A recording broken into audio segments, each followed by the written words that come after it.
دلوقتي هنبدأ نعمل الجلاش. الحشوة بتاعتي اهي، جبنة رومي، زيتون وفلفل اخضر متقطعين كده مربعات صغيرة. هي دي كل الحشوة بتاعتي. ممكن برضو تحطوا جبنة موتزاريلا، جبنة قريش، في ناس بتحط الجبنة اللي هي زي دومتي مثلا وكده، بس انا مش بحب، يعني مش بستلطف الحاجات دي.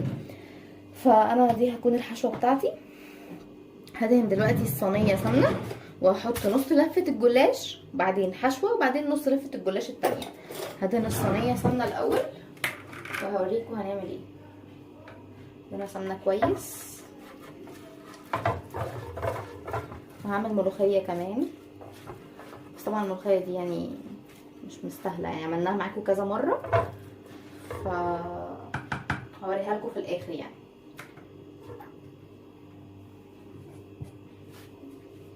لو اول مره بتشوفوا القناه ما تنسوش تعملوا لايك للفيديو وسبسكرايب للقناه وتفعلوا زر الجرس عشان يوصلكوا كل جديد. واكتبوا لنا في الكومنتات عايزين نعمل لكم وصفات ايه تاني. دي كده وصفه الجلاش.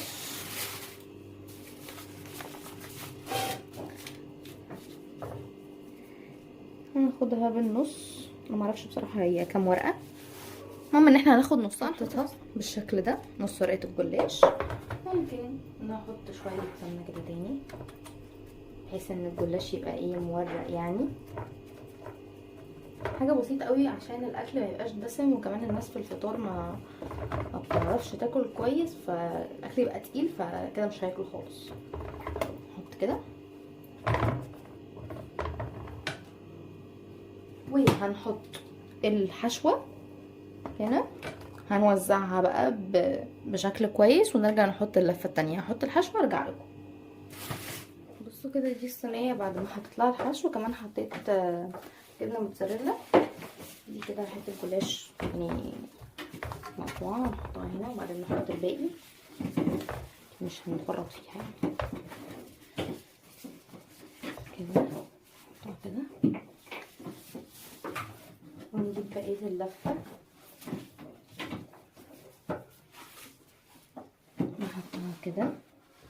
هيبقى فيه حروف. هنعمل ايه بقى؟ هناخد الحرف ده، يا رب يكون باين، نحطه كده تحت الحرف اللي هو الاولاني بقى، اللي هو تحت اصلا، عشان شكلها يبقى ايه، حلو يعني كده.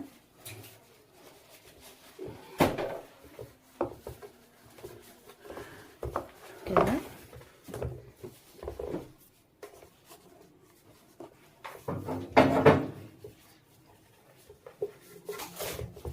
كده كمان كده. واخر واحد برفع ده احط ده تحته كده بكل سهوله. افرده بس كويس عشان ما يكلكعش كده بالمنظر ده. وهبدا هقطعها بحيث ان هي تبقى بالمنظر ده كده. دي واحده تانية انا عملتها بقطعها مربعات، وبعدين بقى نحط لها دلوقتي. انا كده قطعت الصينيه زي ما انتم شايفين مربعات. التشريبه بتكون لكل صينيه كوبايه لبن وبيضتين، فانا معايا صينيتين، فهعمل كوبايتين لبن واربع بيضات، وعليهم نسبه سمنه ونسبه دقيق، مش نسبه سمنه ونسبه زيت مش كتير قوي، عشان من الاكل ما يبقاش تقيل زي ما قلنا. ومش هنحط اي ملح، هنحط فلفل اسود بس عشان الحشوه كلها حاجات مملحه، فمش هنحط اي ملح عشان ما يبقاش الاكل ما يبقاش حادق يعني. هنحط 4 بيضات. بيضه مرهقه شويه معلش، هي دي النيله. ها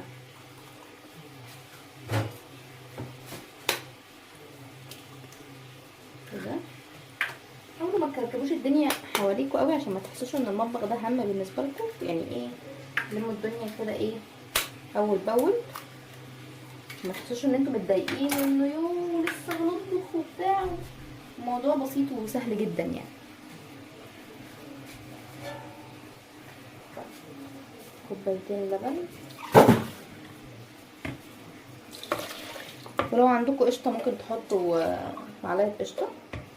كده كوبايتين لبن.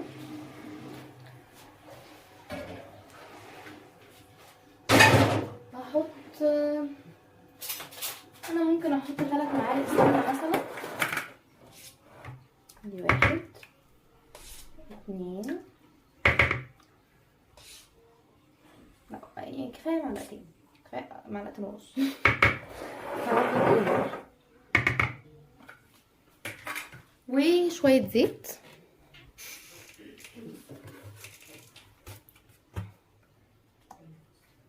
مقدار معلقه برضو،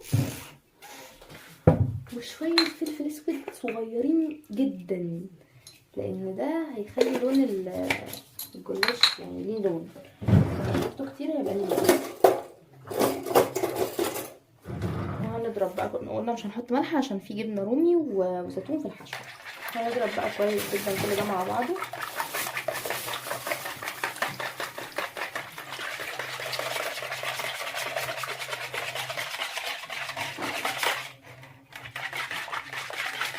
نعملهم ويسك. عارفين ليه اسمه ويسك؟ عشان ده اسمه بالانجلش ويسكي، فكده بنعمل لهم عمليه اللي هي الويسك، كده بنعمل ويسك.